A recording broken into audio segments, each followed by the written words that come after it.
our esteemed panel of speakers and performers, the partners and sponsors of the Foundation, ladies and gentlemen of the media, honorable guests, all welcome to this special night. My name is Brenda Sisani, I'm your program director. Welcome to the 14th Desmond Tutu International Peace Lecture 2024, whose theme is Bearing Witness. Throughout 2024, a year-long campaign recognizing both the 30th anniversary of South Africa's first democratic elections, as well as the 40th anniversary of Archbishop Tutu receiving the Nobel Peace Prize, has been taking shape and form within the community.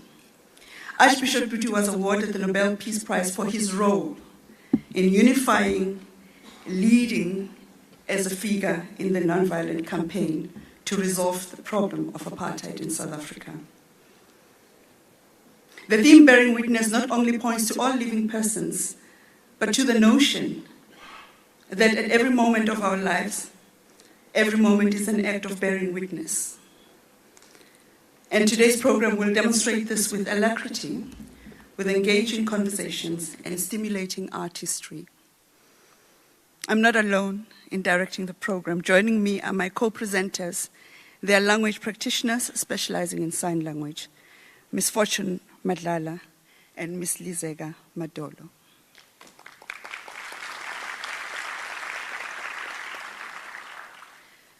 To set the tone, ladies and gentlemen, it gives me great pleasure to introduce a South African singer and songwriter, an artist who represents the bridge between the present and future of African music, drawing from the roots of African storytelling, jazz composition, and the Motown soul, brilliantly creating a sound entirely her own in order to communicate an evolving African sound without losing its essence. This choice of words, as read from her biography, express her reverence for tradition while bravely casting a new light on a future imagined. Please welcome Ms. Zoe Mudiga.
I'll welcome my sister. It's her chance to co-direct this program. The spirit of collaboration on this stage is amazing. Earlier on, it was watching Miss Fortune reaching out to the musician and asking for the songs and the lyrics to be able to understand how to translate them. I remember yesterday when we were talking about her role about their role, the fact that they translate to music was just so mind-blowing.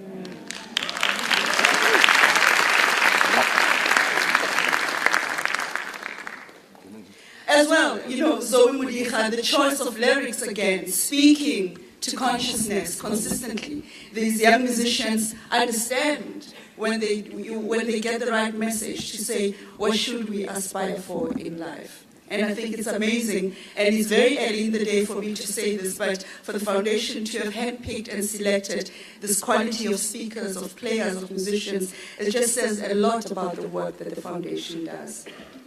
And of course, to take us back there to the focus on the work of the Desmond and Leah Tutu Legacy Foundation, which continues to preserve and amplify the extraordinary legacies of the Arch and Mama Leah, ensuring that their values of justice, compassion, and peace inspire generations to come. It is my pleasure to welcome Mr. Nicholas Matviichuk, Chairperson of the Tutu Legacy Foundation, and Janet Jobson, the CEO of the foundation, to share more about their vision and work. A round of applause, please.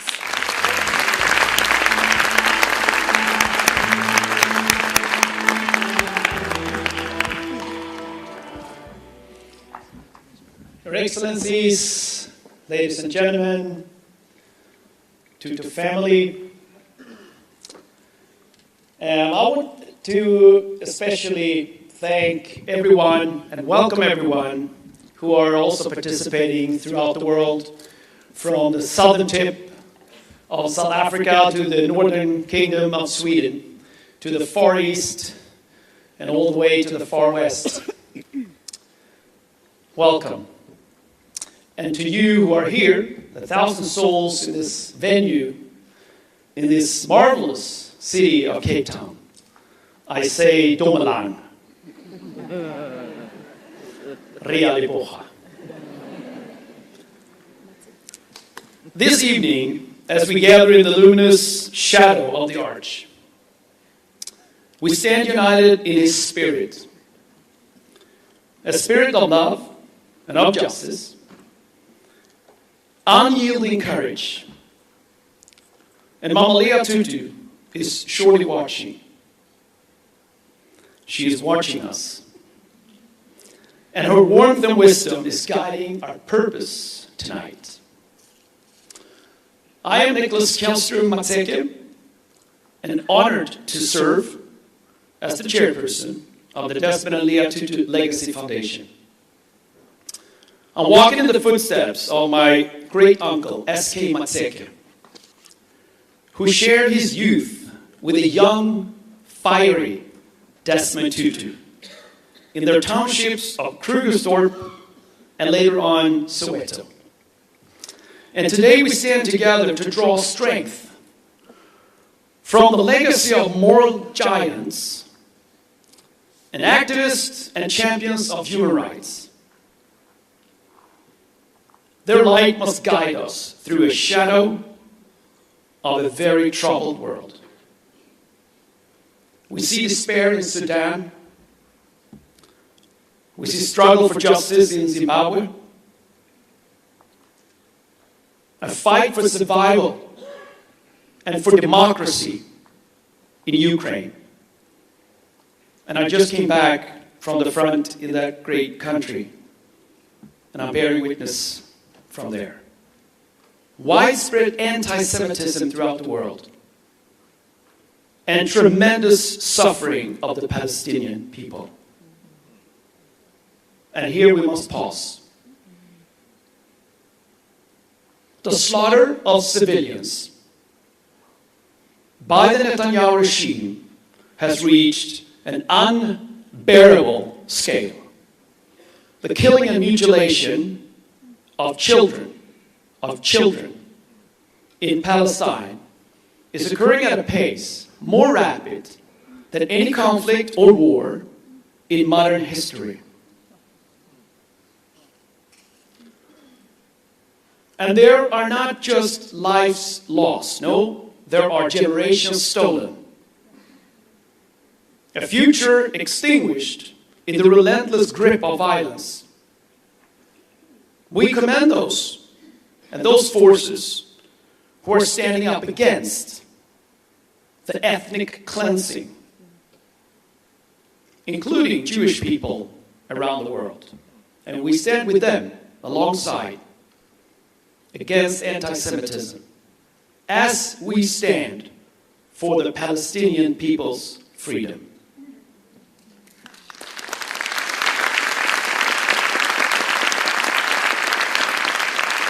So in this darkness, is there any light? Do you see it? Does it exist? How many of you have walked into a dark room and actually closed your eyes to see better? So bear with me when I'm asking you to close your eyes for a bit and try to see a short man with a wide nose and a giggling laughter and a purple dress. See the arch and hear his voice.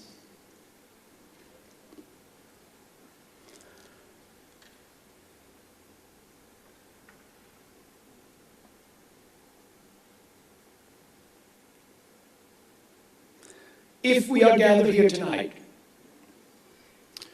not to ask what justice can do for us, but to ask what we can do for justice, then where do we start? Where do we start? So I say to you that we must start at home. We must start in the office, at the school, in Parliament. We must start in the boardrooms, in the locker room. We must start at the dinner table with our friends and with our adversaries. Any stage. Can we use any stage? I say every stage. Every stage that allows us to speak truth to power. And consider this. During the darkest days of apartheid, Desmond Tutu's voice rang out with unwavering conviction. When many in South Africa's activist circles demanded no communication with the White House as complicit in oppression, the Arch stood firm in his beliefs that dialogue could pierce through walls of indifference. And thanks to the gravitas of his Nobel Peace Prize, he received an invitation to the Oval Office, and he took that.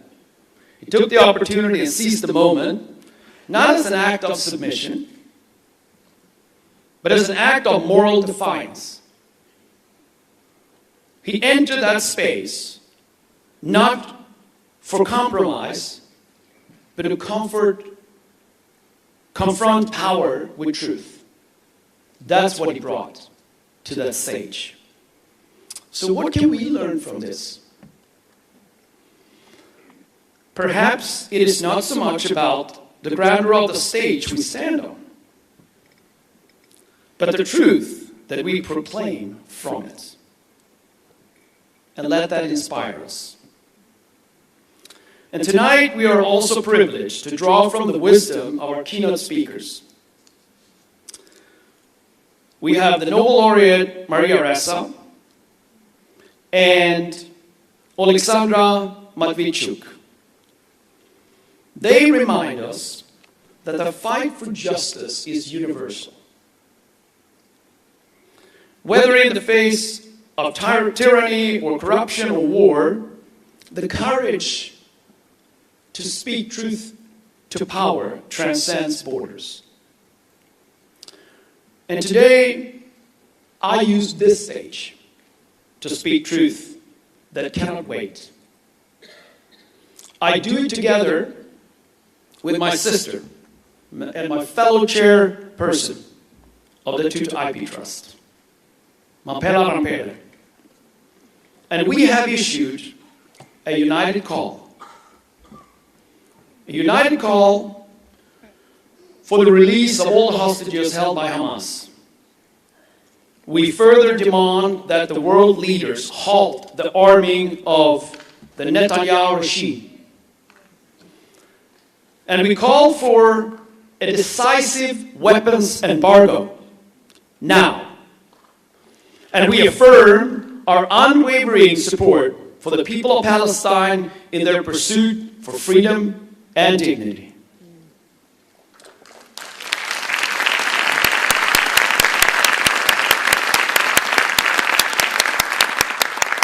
And this is not merely a political stance. No, this is a moral imperative.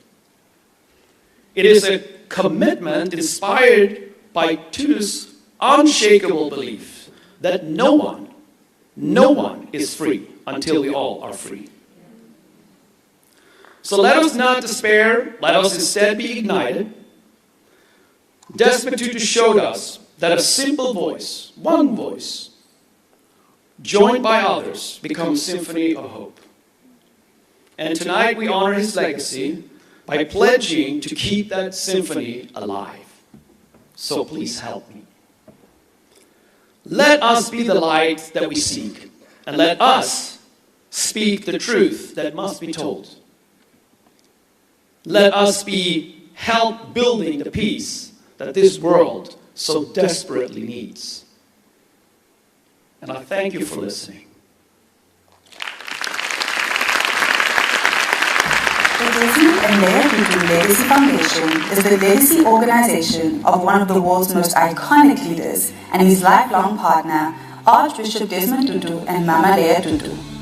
Founded in 2011, the foundation strives to preserve the legacy of the Tutus while taking the example into the future.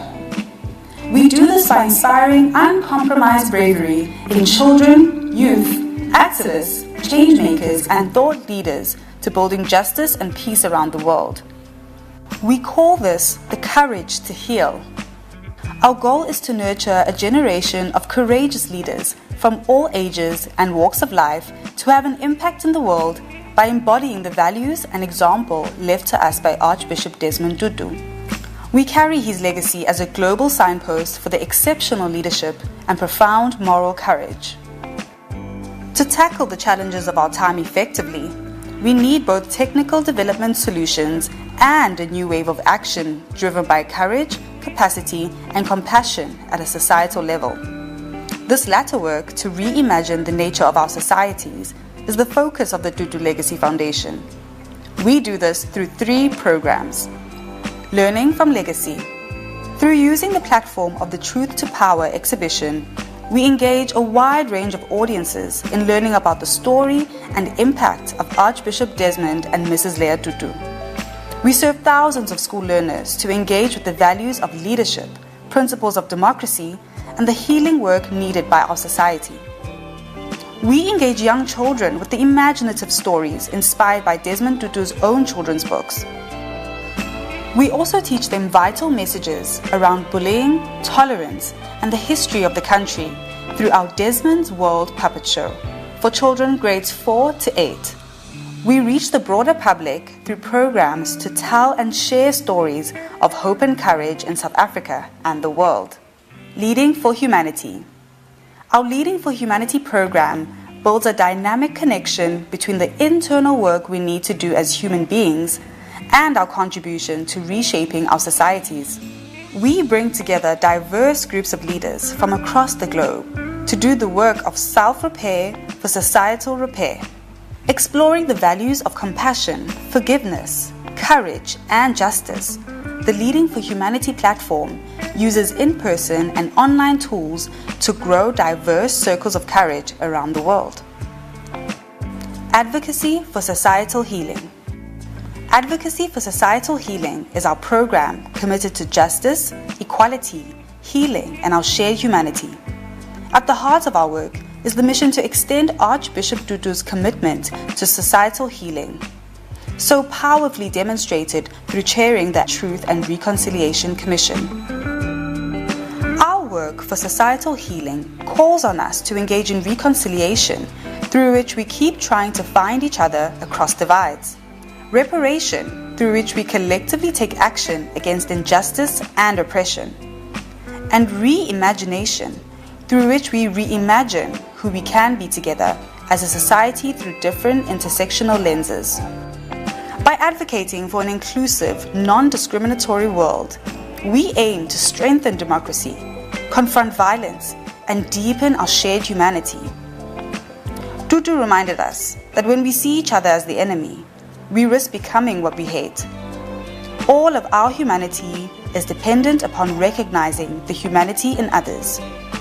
Together, let's build a future grounded in equality and compassion.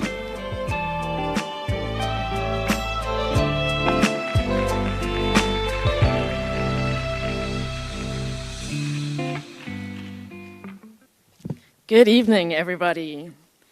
Oh, come on. Good evening. It is such a joy for me to see you all here in this space together. I feel like the Desmond Tutu International Peace Lecture each year is becoming a space of solidarity, a space of hope, and even a space of love in the face of growing violence and polarization around the world. As we come to the end of this year celebrating the 30th anniversary of our democracy, it's really important to look back at where we've come from in order to determine where we are going together. In our work, we often talk about reconciliation being the very hard work of keeping on trying to find each other. As you heard, we speak about repair, the importance of tackling injustice and fixing inequality head on. And we spend time collectively reimagining who we can be together. This work of reconciliation, repair, and reimagining requires us to get to know each other, to share our stories, to become more human to each other, to share our joys and our pain. Part of the inspiration for this evening's theme of bearing witness is a picture of the arch that sits in our Truth to Power exhibition. He's sitting on a hill, watching a community being forcibly removed, their homes destroyed. Despite all his activism and his extraordinary power, he could not stop this injustice. So he came and he sat. In the picture, he's bundled up in a huge coat against the cold. He came and he sat and he refused to allow the injustice to go unseen. So much of what Tutu did for us as a country was to tell the world of our pain. It was to mobilize people in solidarity against violence and the injustice of apartheid by sharing with them the stories of torment and dehumanization. It was this bearing witness that spurred on the boycotts, the divestments, the sanctions campaigns that were so important to pushing South Africa towards the end of apartheid. It was his powerful activism that 40 years ago led to him being awarded the Nobel Peace Prize. And I'm so thrilled that this evening we get to celebrate this milestone anniversary with two extraordinary Nobel Peace Prize laureates. Thank you so much, Maria and Alexandra, for being with us. And, well, yes, let's give them a round of applause. And after the end of apartheid, his role in bearing witness became even more profound as he chaired the Truth and Reconciliation Commission. To hold a space, day after day, for people to share their hardest moments, to come with all their wounds, to be held and to be witnessed. The generational pain, the violence, the aches of missing loved ones, the sting of relived torture. It was a profound act of witnessing our past in order to make the beginnings of a road into a shared future. I absolutely love poetry, and I was thinking earlier of Ingrid de Kock's poem about the commission. Let me share a few stanzas from that. The poem is called "The Archbishop Chairs the First Session." On the first day, after a few hours of testimony, the Archbishop wept. He put his grey head on the long table of papers and protocols, and he wept. The national and international cameramen filmed his weeping, his misted glasses, his sobbing shoulders, the call for a recess. It doesn't matter what you thought of the Archbishop before or after, of the settlement of the commission. There was a long table, a starched purple vestment, and after a few hours of testimony, the Archbishop, chair of the commission, laid his head down and wept. That's how it began. That is how it began, with a witnessing and a weeping. Our speakers this evening have made their careers and their lives about bearing witness to the horrors of our time and standing firm in the presence of injustice on the side of righteousness. Journalists are our eyes and ears. They are our truth tellers. They tell our stories. Human rights lawyers collect the evidence of crimes. They piece the truth together bit by bit, unpacking each step in the dehumanization of people. During the TRC, it was the journalists that conveyed to all of us as a nation the depth of pain that had been revealed. And it was the human rights lawyers that still today press for accountability and demonstrate the injustices of the past and the present. I mentioned at last year's peace lecture that I have a small cross-stitched picture in my office that says, "What would Tutu do?" It remains a constant companion for me in this work as we navigate taking his example, his courage, his profound moral clarity, and his righteous indignation into the future. In her poem, Praise Song for a Fearless Conscience, Antjie Krog describes what she feels the Arch did and wanted from us. She says, "Single-handedly, he coined a language of usness in a deeply divided country. He wanted us to be enraged by injustice. He wanted us to assent to a modality of caring. He wanted us to live in solidarity with distribution. He wanted to bind us together in embracing clusters. He wanted to build shelters with us. He wanted to raise great and mighty roofs with us. He wanted to recreate in us frameworks of humanity." The work done by our speakers this evening is precisely this work of recreating frameworks of humanity between people across the world. I'm so deeply honored that tonight we can share with you the conversations and thoughts of these great witnesses, journalists, activists, human rights lawyers, human beings. Maria Ressa, Alexandra Matviichuk, Yusra El-Badir, it is an honor to host you here, and thank you so much for your immense contribution to all of us around the world. I so look forward to tonight's discussions. Just before we move on, we'll play a short video in tribute of Nelson Mandela, look at that, of Desmond Tutu's 40th anniversary of his Nobel Peace Prize. Thank you, everyone. My relationship to Archbishop Tutu goes back to their 70s. He lived in our neighborhood in Orlando West. I did not know him, but we had heard of him that the Bishop of Johannesburg is now living in our neighborhood. And then later I got to know him closer when he joined us as the General Secretary. This was in 1978 until 1984. He was our boss, the General Secretary of the SABC. I've been photographing for more than 40 years now. The time of Khotso House and the Interchurch Media Project, the South African Council of Churches had, in fact, taken on the task of itself incubating resistance movements. And we were in the heart of it. We were located there. When I was offered the chance to be the religion correspondent of my newspapers, I grabbed the opportunity. At that stage, the Arch was the Dean of Johannesburg. Very soon afterwards, he became a bishop. He was one of a number of rising black leaders in the churches, and that was what drew me in.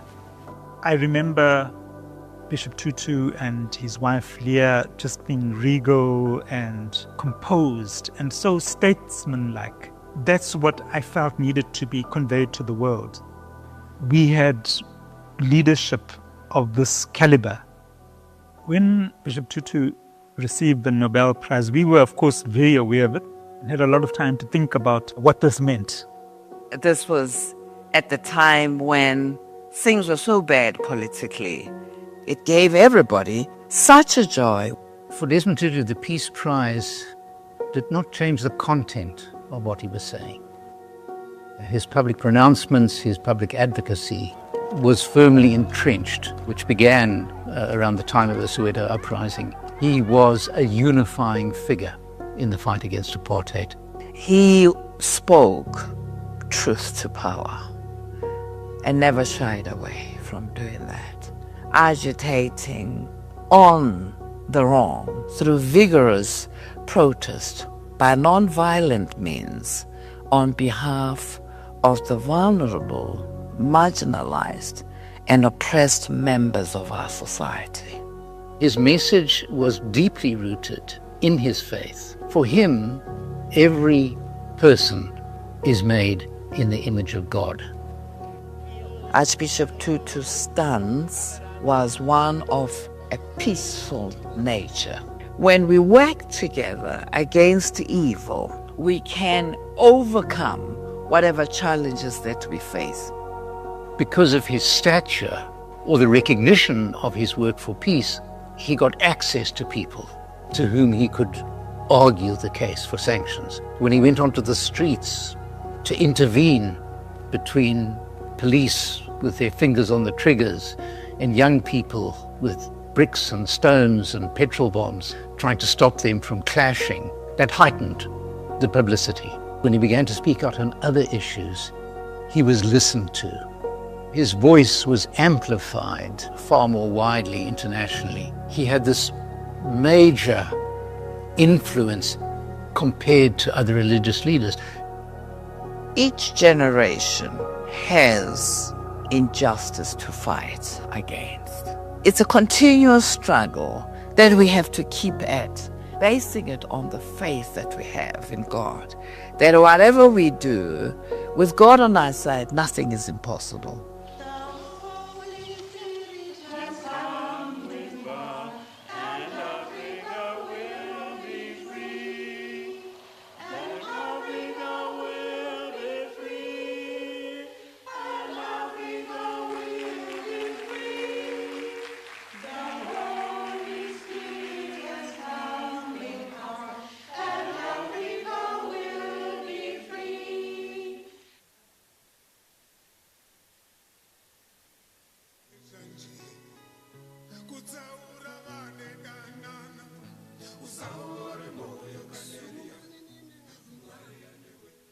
It truly is a privilege to be here with the family, with the foundation, and very arresting to be reminded of the work.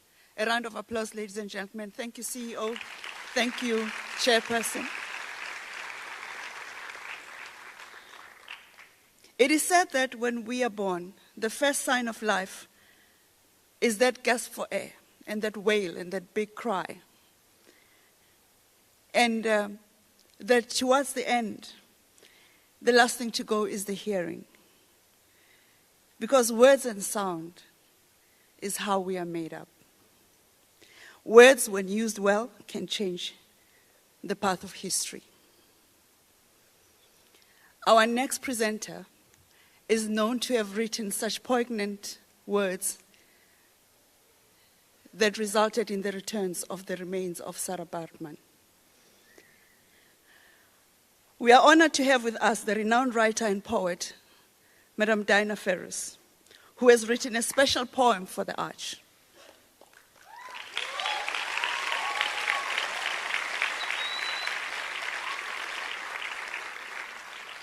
Celebrating his immense contributions to peace and humanity.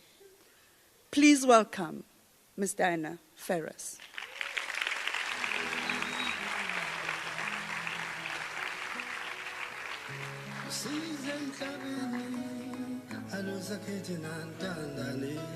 Thank you. Good evening, ladies and gentlemen.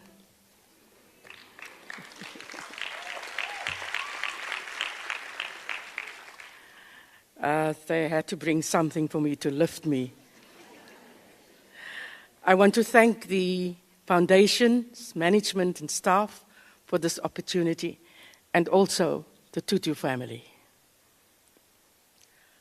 For Desmond, Mpilo Tutu. Desmond Mpilo Tutu, Archbishop, Vice Chancellor, Nobel Peace Laureate, father, brother, South African, African. You with the many names have spoken in many voices. No future without forgiveness. I am human because you are human. Will they hear? Will white people hear? All we are asking you to do is to recognize that we are humans too. Desmond Mpilo Tutu, you have walked many miles, but through thorn-laced roads you singled out the roses. And when harrowing revelations of apartheid made you weep and threatened to deepen pain, you appealed to your people's conscience. Let us open the wounds, you said. Let us open the wounds and cleanse them. Words we never uttered were woven in our vocabulary. We married truth and reconciliation. We prefixed justice with restorative and remembered the meaning of retributive. You searched for the truth, but the emphasis always were on reconciliation. You have been ridiculed, blasphemed, dead monkeys cowardly placed on your doorstep. And when the audience was angry, you made them laugh. Try to show the lighter side. You knew we had to have that, otherwise we would have folded into defeat, playing right into the hands that were waiting to shut us up or put us behind bars. But you carried your story still, amidst controversy. Never could they scandalize you, portray you as something not of the people, never even as somebody not of God. You walked with the Bible and you talked with justice. Let no one say the coat you wore to the march was too thick, that during our winter you ate fresh baked bread and soup. You pulled your curtains close when the sun set, and that you never responded to the cries of babies next to their dead mothers' bodies. Let no one, especially the foolish at heart, think they can be your witness bearer. Too many winters and scorching summers lay into the soles of your feet. One shrunk the size of your lungs, yet you marched. On those squares, inch by inch, you marched, round and round and round, up the slopes and down. Let no one measure themselves against you. Ask them how old they are, the year they were born, and that will be enough. So let the witness bearers sing. Let the bells in witness ring.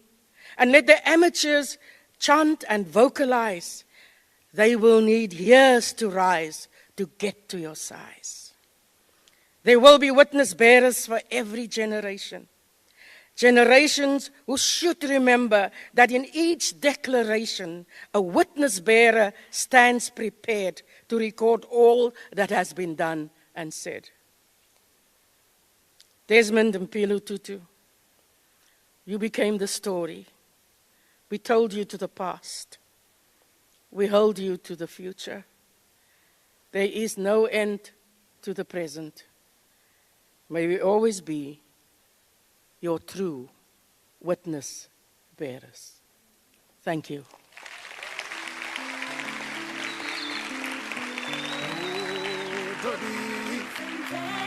What shall we do? Sing to Jah. What shall we do?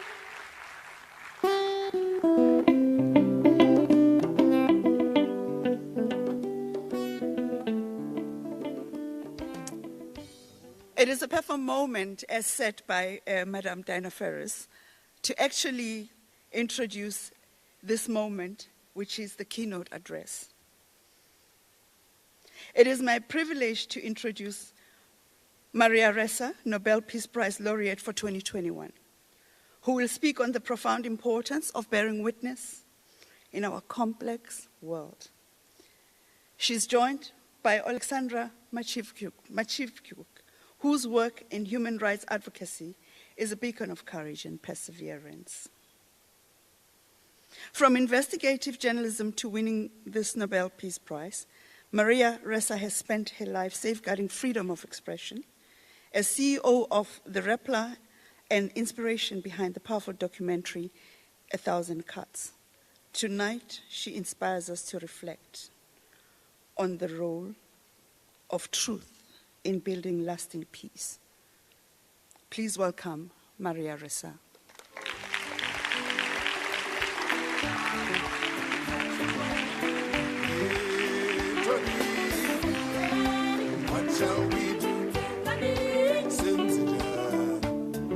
I'll take advantage of this also. Sorry to be shorter. My gosh, first of all, what an incredible honor and a wonderful education for someone from the Philippines. I'm going to pull a thread that we've now seen since the night began. And it's something that actually mattered to me a lot when I was trying to figure out, how do I take apart the world? And it's a phrase, the present moment of the past. Right? The present moment of the past. This is where we are today, and what we do today will be colored by what we went through, what we felt. Were we joyful? Were we afraid? Did we remember losing something? And that step that we take today, that will create our future. It's really fitting and such an honor to be with you today. Janet, thank you for taking us through the exhibition and the life of the Arch. This present moment of the past for South Africa, it's a continuum. And I think what gives us agency throughout the world, these are our values. And regardless of country, culture, or language, the values of democracy are actually very clear. So let me tell you a story of the present moment of the past. I'm always so dire, so I tried to choose something that won't depress you. So when I was 10 years old, my family left the Philippines shortly after martial law was declared by Ferdinand Marcos. I remember walking into my public school in Toms River, New Jersey. I was 4'2", a foot shorter than now, which meant I was the shortest and the only brown kid in my third grade class. I marveled at this very loud and easy confidence of my American classmates, and I was shocked by how rude they were to our teacher. My teacher, Miss Ugland, I still remember her name, had long blonde hair and these piercing blue eyes. I'd never seen that before. Within 2 weeks in her class, she tried to shift me, and I was just getting used to being in this loud, huge classroom, and she asked me to move a grade to grade 4. I resisted, so she sat me down, asked my parents to come in, and she gave me one of the lessons I still remember today. Move to the next grade, Maria, she said, because you have nothing more to learn in my class, and you need to move on. You need to learn. So I did, and she became a vague memory. Fast forward, almost 50 years later, 50, when we met again at a cafe in Oslo, Norway. Miss Ugland walked in with her daughter and her granddaughter, but still it was like a time warp. Her father was Norwegian, and I recognized her, but her blue eyes, her blonde hair was now much shorter. She hugged me and we sat down. She reminded me that my third grade class, my school, once talked about this short brown girl who didn't speak for nearly a year. She was so proud of the Nobel Prize I had just received, and I was, again, transformed into that lost, silent immigrant kid. I found my voice. That's partly what led me to journalism, but learning to speak truth to power is a lifetime of lessons for me. I always wanted to belong. We all want to belong, but I'm not sure if I ever really did. You know, I feel most Filipino when I'm with Americans, and when I'm with Americans, I feel most Filipino. So I just learned, put the best of these worlds together. Be the best version of me that I can be. And what guided me through tough decisions in my life is actually really simple. And when I was going through the exhibition today, I thought, wow, I empathized with it. It's simple, the golden rule. Do unto others as you would have them do unto you. That helped me find what allowed me to survive some of the darkest years. And again, the Arch's life reverberated for me 3 lessons: radical compassion, moral clarity, and relentless hope.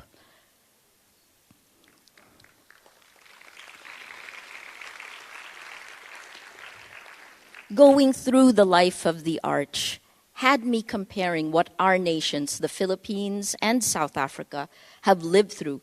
You remember the People Power Revolt of 1986. I saw some banners in your protests in 1989, the same colors, and I was asking Janet, what did these stand for? Because the Arch stood unwaveringly at the intersection of faith, morality, and action. He taught us that peace is not the absence of conflict, it's the presence of justice and forgiveness. So we gather here on the 30th anniversary of South African democracy, the 40th anniversary of his Nobel, not only to honor his legacy, but to reflect on our shared responsibility to uphold truth and justice in an age where lies travel faster than facts, and where technology, once seen as a great equalizer, is now a weapon wielded against the very foundations of democracy.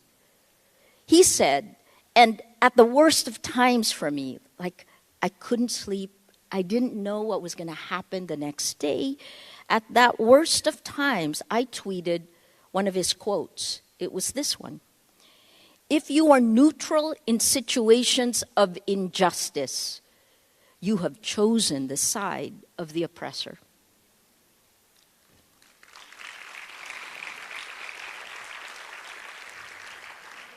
These words are more than a call to action. They provide a moral compass in a world that is increasingly defined by disinformation, polarization, and rising authoritarianism. Today, neutrality is not an option. Silence is consent. Every one of us, the cellular level of every democracy around the world, each of us must decide. Do we defend truth, or do we help its destruction? Do we amplify voices calling for peace and justice? Or do we remain silent? Do we duck as chaos grows? Tonight, I want to speak about courage in a world increasingly shaped by lies. The courage to speak when silence is safer. Courage to build bridges when walls seem easier. And courage to stand for truth even when it feels like the entire world is against you. We live in a time of extraordinary paradox. Technology has brought us closer together, but it has also driven us further apart. It democratized access to information, but It also weaponized disinformation. The very tools that should empower us to speak truth to power are now used to silence us, to manipulate narratives, and to pound open the fracture lines of society. This is not accidental. It is by design. And I've said these three words over and over since 2016. Without truth, you can't, let me go back. My gosh, how can I get this wrong, right? It's facts. Without facts, you can't have truth. Without truth, you can't have trust. Without these three, we don't have a shared reality. We can't begin to solve any problems, let alone that existential problem of climate change. We cannot have democracy.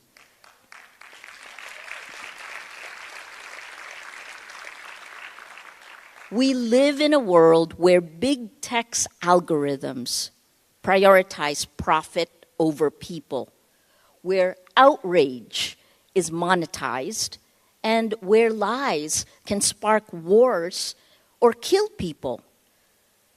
The pursuit of truth is a peace-building mission, because without truth, there can be no accountability, and without accountability, there can be no justice. Rappler and I know what it's like to be the target of exponential lies and hate. When freedom of speech is used to exponentially pound freedom of speech to silence, an average of 90 hate messages per hour that attack me every hour, targeting me, designed to silence my voice.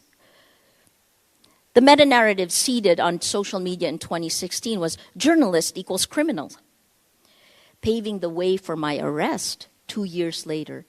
Be careful of this. It's like fertilizer, right? I was arrested 2 years later. Then there was the threat of shutdown of Rappler, violence in 2018. A year later, 10 arrest warrants came at me. I began to workflow getting arrested. And just to do my job, I had to be okay with going to jail for the rest of my life. But I'm still lucky. Every day, we chose to fight. Not because we in Rappler were fearless, but because we knew that fear shouldn't paralyze us. My 3 co-founders were 4 women who started Rappler. We had a rule: only one of us can be afraid at a time. So we passed the fear. We passed the fear and we just kept going. And I'm happy to say that in 8 years, we've now won all but 2 criminal cases, which still means I have to ask wait, not yet. It still means I have to ask the Philippine Supreme Court for approval to travel to be here with you today. But that's 2 left. 2 left, right?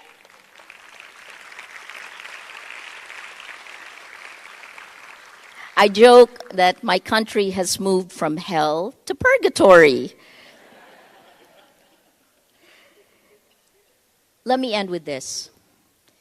You are already experiencing parts of what we've gone through in the Philippines here in South Africa. But I'm very sad to say, and to warn you, that it may get worse. Today, social media penetration rate in South Africa is about 43%. 43%. In the Philippines, 100% of Filipinos on the internet are on social media. Facebook was our internet, right? But as your 43% increases, disinformation and information warfare, information operations, the breakdown of truth and trust will get worse. So how can you prepare for this? Well, when we announced the World Movement for Democracy in Johannesburg early this year, Dr. Mampela Rampele reminded me about Ubuntu. I loved that word. I am because we are.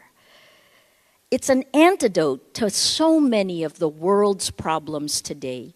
When big tech rewards the worst of who we are, Ubuntu teaches us that our fates are connected, that the fight for truth, justice, and peace is not someone else's battle, it is ours. Right? So, what can you do? I have 4 suggestions. 1, collaborate, collaborate, collaborate. Build trust now to close the fracture lines of society that information operations will try to pound open, pitting you against each other. 2, hold power to account. Demand transparency and accountability from those who control our public information ecosystems, from governments to media to big tech. You already know about state capture, how you can be manipulated. Now you add media capture, academic capture, NGO capture. It is about power and money. And I'd suggest here, the former EU MP, Member of Parliament, Matviichuk, just released a book in September. She puts this all together. It's called The Tech Coup. 3, protect the most vulnerable. Support journalists, human rights defenders, activists who risk their lives. Because if you are marginalized in the real world, you are further marginalized online. If you are a woman, LGBTQ+, if you are a minority, you are further marginalized online. On your journalists, in the Philippines, after my first arrest, the largest newspaper came out with an editorial, and it was the first time, one of the first times, because, you know, when you stand up, there's this saying in Japan and Indonesia, the nail that stands up gets the hammer. You don't really want to be the first. But if you have no choice, you deal with it, right? So here's what they did is they did an editorial. Remember the Martin Niemöller quote from Nazi Germany, right? Our Philippine version was this. After I was arrested the next day, here's the quote. First, they came for the journalists. We don't know what happened next.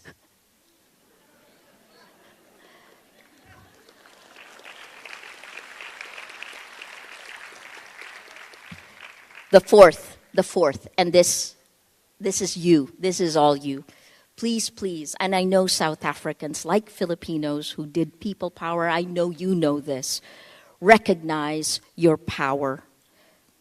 Building peace is not reserved for heroes. I heard Janet say this also today. It's the collective work of people who refuse to accept lies. I've heard Alexandra say this. We've been in different parts of the world. She says, you know, there are many moments when I just go, oh my God, where can we get hope?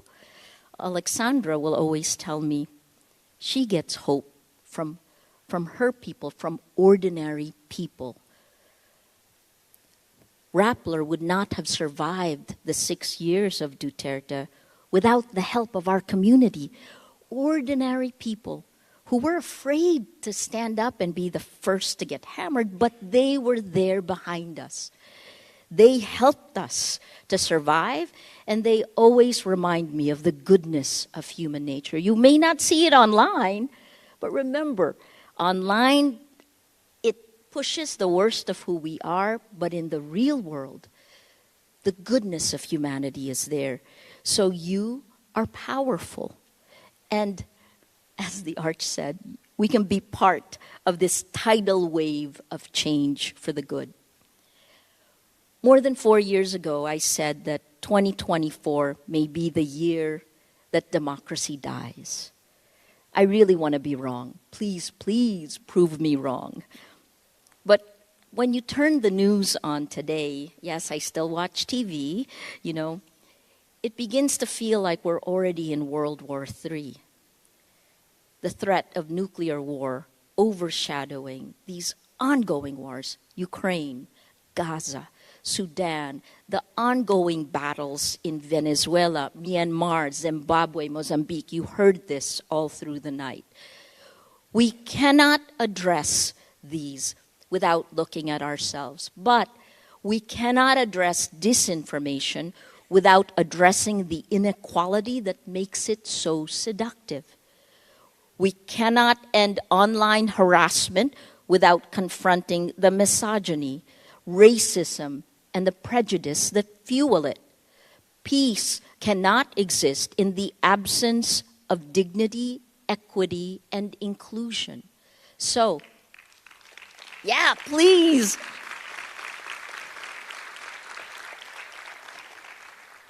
This is it. This is it. The present moment of the past. This time matters, right? It is the present moment of the past that will determine our future. So I throw this back to you, powerful South Africans, the powerful people who believe in the values of democracy. How will you act with the past of the Arch, with the past of Nelson Mandela, my gosh, your Nobel laureates who lived on one street? How will you act to shape the future and make their legacies worth everything they've sacrificed for? This is up to us, and this is it. Thank you.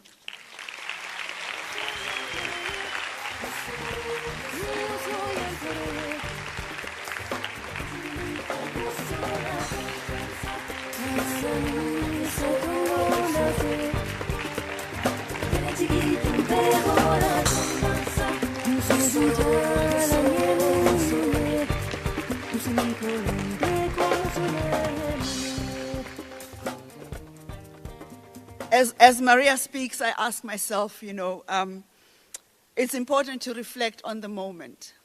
It's not long ago that we did not realize what we were living within, which was a crisis of humanitarian abuse of proportions, of huge proportions, that we were not aware that we were living through it. And when she questions the era of what we're living through right now, whether we are aware of what is happening around us. And I love it when she said, without truth, there is no nobility.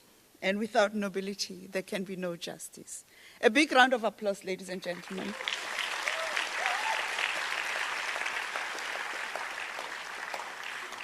We'll shortly, after I introduce our next speaker, also go to the next part of it, which will be a fireside chat. I had Maria speak also about social media, so I look forward to hearing more of that. Without further ado, Alexandra Matviichuk is a lawyer, a leader, and a Nobel Peace Prize laureate whose work for justice in Ukraine resonates far beyond borders. Her organization, the Center for Civil Liberties, champions human rights and youth education. And tonight, she shares her vision of bearing witness and seeking justice. Let's welcome Alexandra Matviichuk.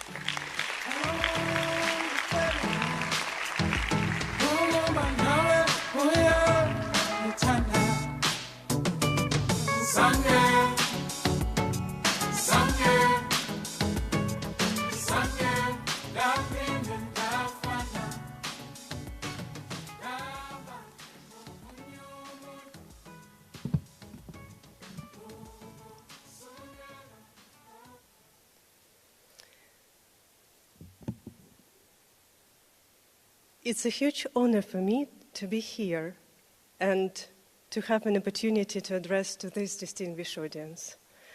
But before I will start my speech, I want to tell you that today people in Ukraine commemorate the 85th anniversary of victims of Holodomor, or death by hunger.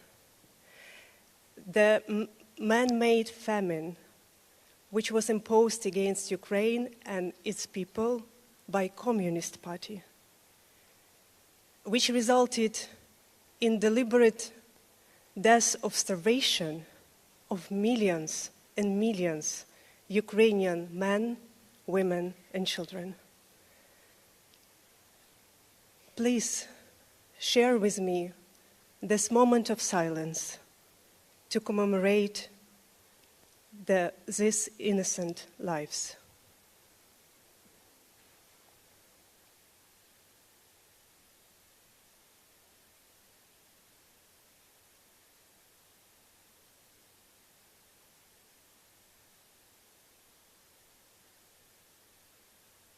Thank you.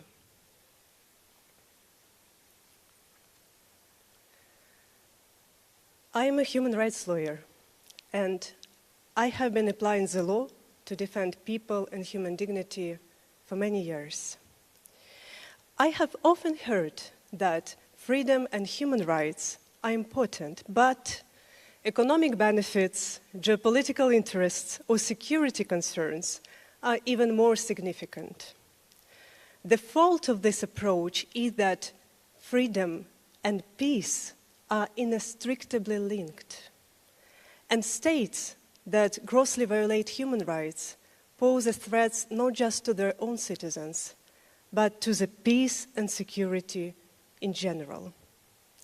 The clear example is Russia, which destroys its own civil society step by step.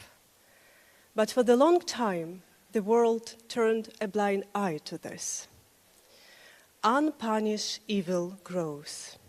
Russian troops committed crimes in Chechnya, in Moldova, in Georgia, in Mali, in Libya, in Syria, in other countries of the world.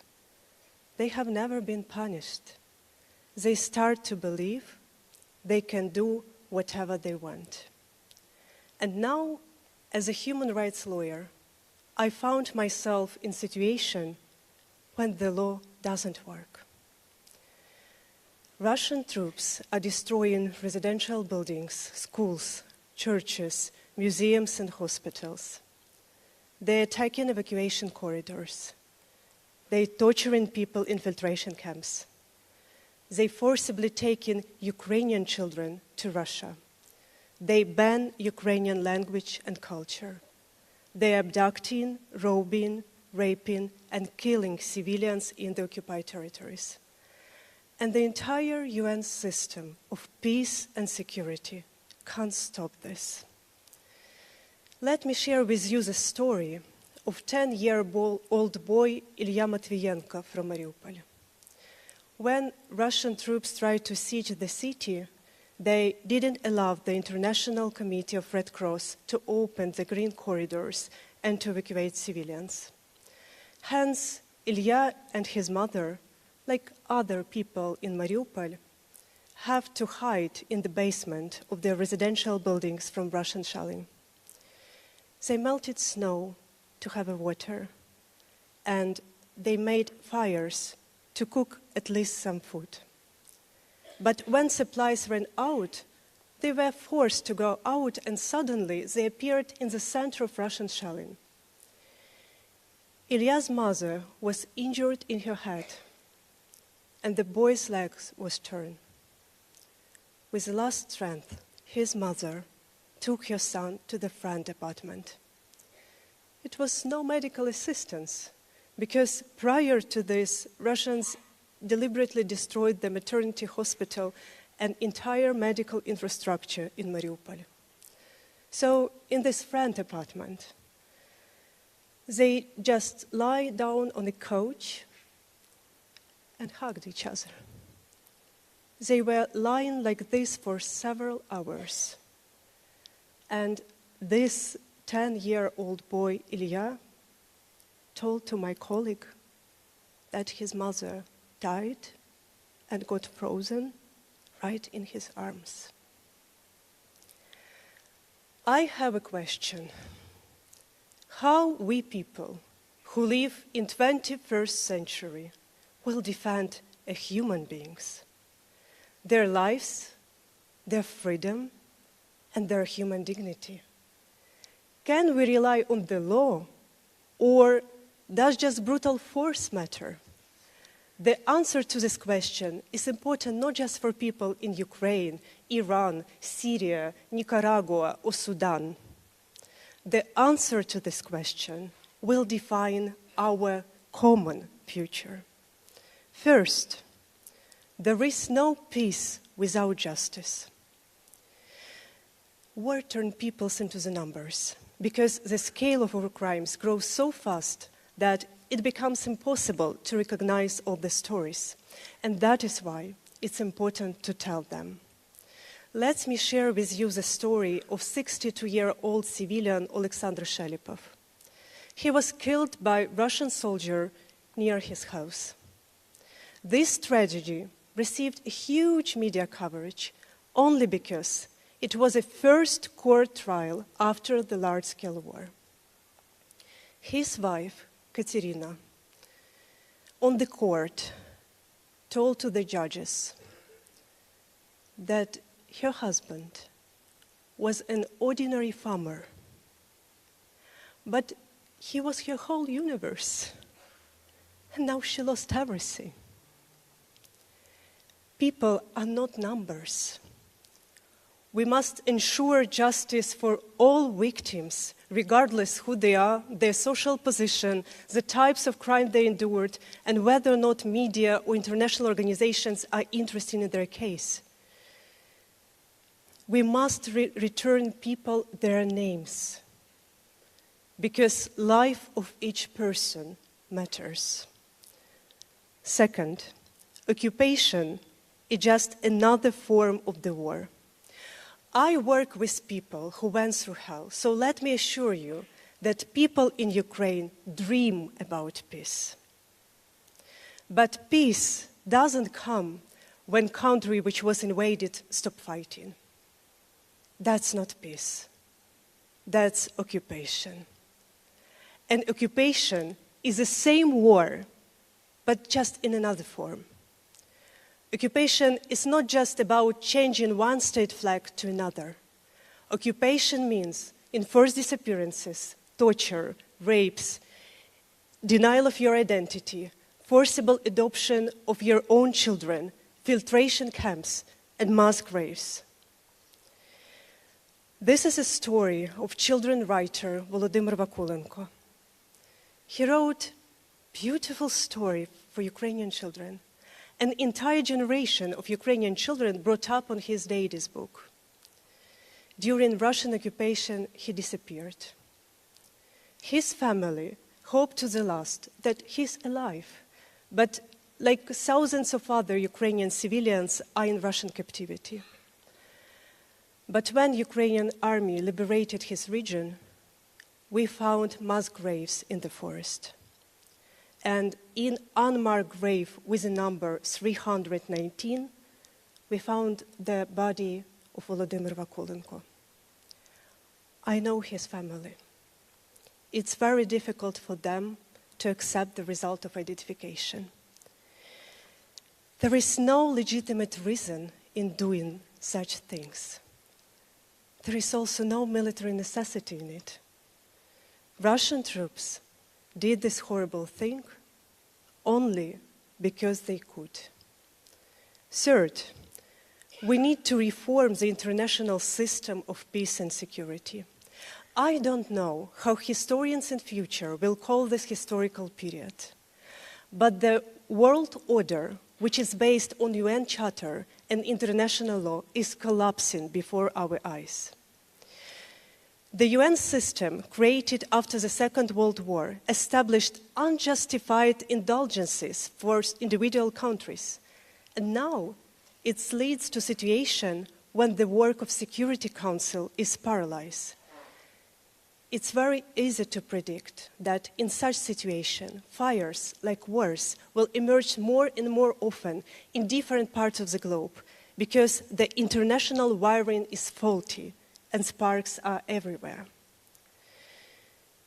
I know that people in South Africa think that this war started in February 2022. But let me tell you that this war started in February 2014, 10 years ago. This was just after the Revolution of Dignity, when millions of people in Ukraine had bravely stood up against corrupt authoritarian regime. They took to the streets across the country. They peacefully demonstrated just for a chance to build the country where rights of everyone are protected. government is accountable, judiciary is independent, and police do not beat students who are peacefully demonstrating. And when the authoritarian regime fell, Ukraine got its chance for democratic transition. And in order to stop us on this way, Russia invaded. Russia occupied Crimea and part of Eastern region in 2014, and then in 2022 expanded this war to the large-scale invasion. Because Putin, as every dictator in the world, afraid of the ideas of freedom which came closer to Russian borders. And that is why this is not just a war between two states. This is a war between two systems, authoritarianism and democracy. And with this war, Putin attempts to convince the entire world that democracy, freedom, human rights are fake values because they couldn't protect anyone during the war. He attempts to convince that country with a strong military potential and nuclear weapon can break the world order, can dictate its rules to entire international community, and even forcibly changed internationally recognized borders. And if Putin succeeds, it will encourage other authoritarian leaders in different parts of the globe to do the same. Governance will be forced to invest money not in education, healthcare, culture, or business development, not in solving global problems like climate change or social inequality, but in weapons. We'll witness an increase in the number of nuclear states, the emergence of robotic armies, the use in AI as the methods of war, and new weapons of mass destruction. If this scenario comes true, we will find ourselves in a world which will be dangerous for everyone, without any exception. Fourth, we are losing freedom in the world. Half of the population in the world this year goes to election. But don't be in illusion. More than 80% of people around the globe live in non-free or partially free societies. This means that people who have the right to vote for whom they want to vote, who have the right to say what they want to say, who have the right to love whoever their hearts tell them to love, and who have the right to choose freely to whom God they want to pray, are the minority, just 20%. The problem is not only in that fact that in authoritarian countries, the space for freedom is shrinking to the size of the prison cell. The problem is that even in developed democracies, people starting to call into question the Universal Declaration of Human Rights. And there are reasons for this. The current generations inherited democracy from their parents. They have never fought for it. They began to take human rights for granted. They have become consumers of democracy. They perceive freedom as a possibility to make a choice between different cheeses in supermarket. But truth is that freedom is very fragile. We can't attain our human rights once and forever. We make our choice every day. And 5, people can change history. I have been working with the law for many years, and I know for sure when you can't rely on the legal instruments, you can still rely on people. We get used to thinking through the categories of states and interstate organizations, but ordinary people have a much greater impact than they can even imagine. Ordinary people can do extraordinary things. I would never wish anyone to go through the war experience, because probably war is the most horrible thing which just can happen in the human life. But these dramatic times provide us an opportunity to express the best in us, to be courageous, to fight for freedom, to make a difficult but right choices, to take burden of responsibility, and to help each other.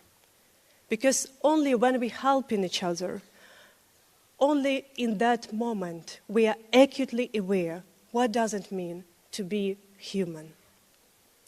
And I'm here to say that despite of everything, the story of Ukraine, it's a life-affirming story because the dramatic times, they raise hope. Because when freedom is denied, it's become powerfully break out through every concrete individuals. And I'm here to say that in different countries worldwide, in the same second which we are here, many people are fighting for freedom and human dignity. Sometimes this fight may seem to be senseless because they are facing with enormous opposing power. However, the history of humankind convincingly proves that we shouldn't give up. Even when we have no tools, our own words and our own position always remain. Eventually, it's not so little. And let me finish and once again repeat the words of Desmond Tutu. If you are neutral in situations of injustice, you have chosen the side of oppressor. We are fighting for freedom, which have no limitation in national borders, as well as human solidarity. Our future is unclear, but not pre-written. It means that we still have a chance to fight for a peaceful, democratic future, which we want for ourselves and for our children. Thank you.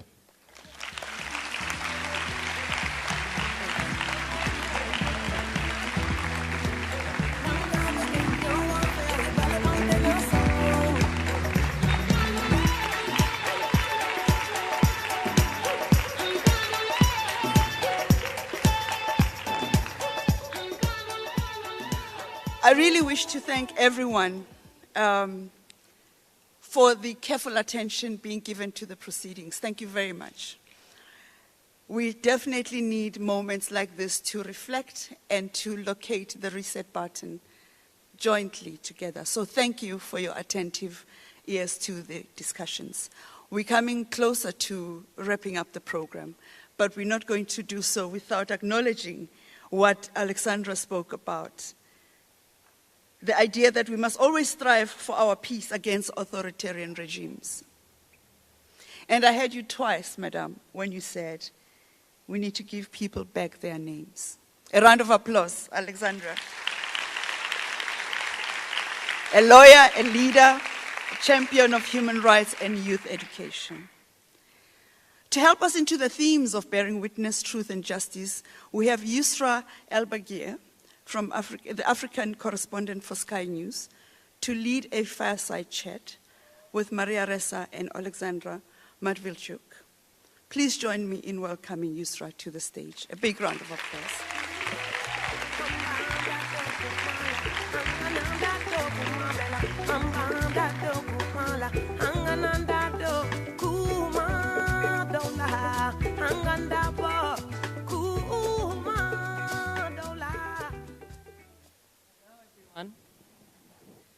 Thanks for spending this beautiful summer evening in Cape Town with us. I think it says a lot that you're indoors right now, so we appreciate it.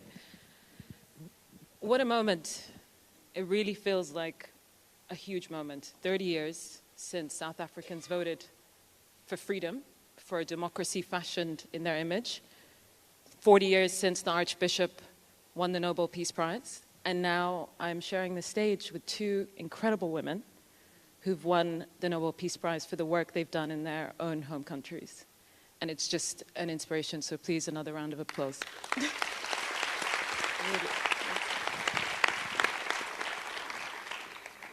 I would really love to kind of speak about this point, working in your home country, and how that work resonates and how universal that is. And just to start, I'd like to speak about my own country just for a moment, Sudan, and the war in Sudan that's displaced over 13 million people, including my own parents, my neighbors, my friends.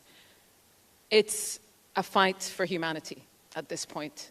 I think it's always been that way, but it's definitely escalated. And we've spoken today about revolution, and we've spoken about that fight every day for peace, and the irony of having to fight for peace. And it feels as though we are hurtling very quickly towards a place of no return. It's very dark, but it's important to face the truth, as ugly as it is, and I think that's really what you both do very well and very graciously. So I'd love to kind of start with that. So Maria, you talk about drawing the line, holding the line, and the Archbishop talks about social harmony being the greatest good. What about those lines drawn between us, the division sown and especially kind of harvested by big tech, by Facebook, by now Instagram, Twitter, all of these spaces that are meant to connect us, but are actually being used to divide us? I think the times 40 years ago, right, no matter how difficult it was, if you get people in a room together, you can still find the common humanity. The problem now is if we are in the same room together, but we're on our devices, right? You have a personalized reality. Bearing witness means different things today, unfortunately for us. And I'm so worried about the next generation because personalization, which is big tech's foundation, means that each one of us can get what we want, right? In fact, that's the goal, so that you keep scrolling, you're going to be fed what you want. You looked for sneakers. Oh, you're going to get sneakers for the next 2 weeks. Mm-hmm. That was like 2014, 2015. Today, you click it, and all of a sudden, you have your version of reality. Polarization comes from an algorithm it's a growth algorithm for all social media platforms. The Friends of Friends algorithm, they feed us friends of friends, and A/B testing has shown that we're more prone to grow our network, which means the platform grows, which means engagement grows, which means they make hundreds of billions of dollars a year. Right? So, sorry, it's so long. No, keep going. The problem we have to face is to imagine that if we each have our personalized reality, that how are we going to find, how can we be in the same room together? How can we bear witness and convince each other that we are actually seeing the same thing and that we need to act in the same direction? How can civil society act if you can't agree on the facts? If I were to say 1 million times on social media, I'll pound it, information operations, we're having this gathering in Manila. And then you say 20 times, no, we're here in Cape Town. Doesn't matter whether you're right or wrong. I'm going to win because I said it 1 million times. When facts are debatable, it's a whole different thing. And then I'll pick up something that Alexandra mentioned, and it's worth saying that we've been talking about information because, I became a journalist because information is power. That we know.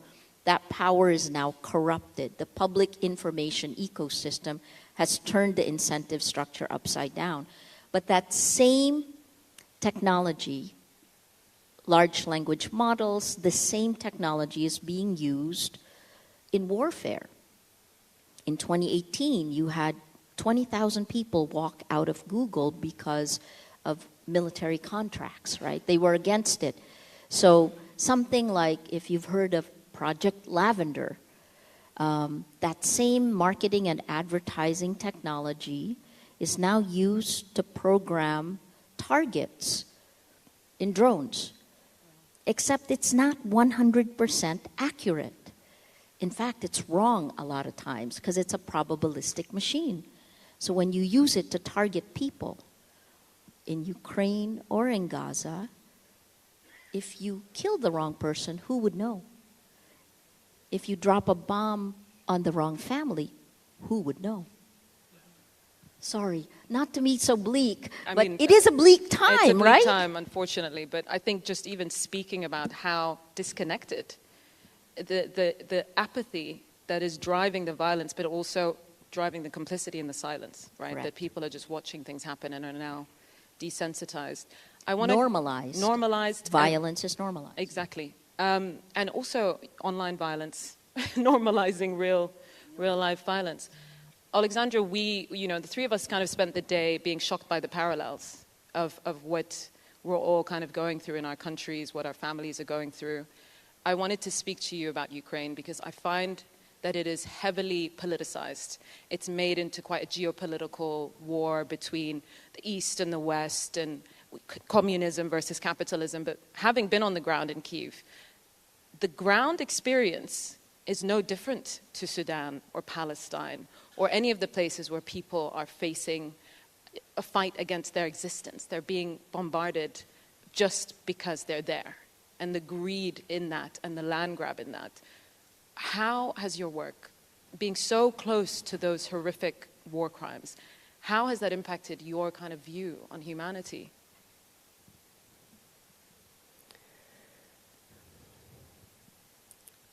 The truth is that I still can't find the proper words to describe what does it mean to live during the large-scale war. Because everything which we called normal life was ruined in one moment. The possibility to hug your beloved ones, to have family dinners, to meet with friends and colleagues in cafe, everything was disappeared and crushed. But what I want to tell that people in Ukraine being killed not just by Russian rockets and bombs, but also by Russian narratives that we are not exist, which is highly distributed through the artificially created informational system in different countries. Putin openly says there is no Ukrainian nation, there is no Ukrainian language, there is no Ukrainian culture, that we are the same people as Russians, that we are not exist. For 10 years, I have been documenting how these words converted in horrible practice. When Russian troops physically exterminate active people, local elite on the ground, mayors, journalists, priests, children writers, environmentalists, musicians, teachers, any active people of community, how they banned Ukrainian language and culture, how they robbed and destroyed Ukrainian cultural heritage, and how they took Ukrainian children to Russia. Probably you heard that International Criminal Court issued arrest warrant against Putin and his child commissioner Maria Lvova-Belova for this crime. And now we can say that Putin is the biggest child kidnapper in the world. And this is not political statement. It's fact which based on legal document of International Criminal Court. But what I want to emphasize, that when they took dozens of thousands Ukrainian children to Russia, they put them in Russian re-education camps. They told Ukrainian children, they're not Ukrainian children, they're Russian children, that their parents refused from them, and they will be supposed to adopt it by Russian families who will bring them up as Russians. After this, how the world can ask us to stop fighting? We have no other choice. If we stop fighting, it will be no more us.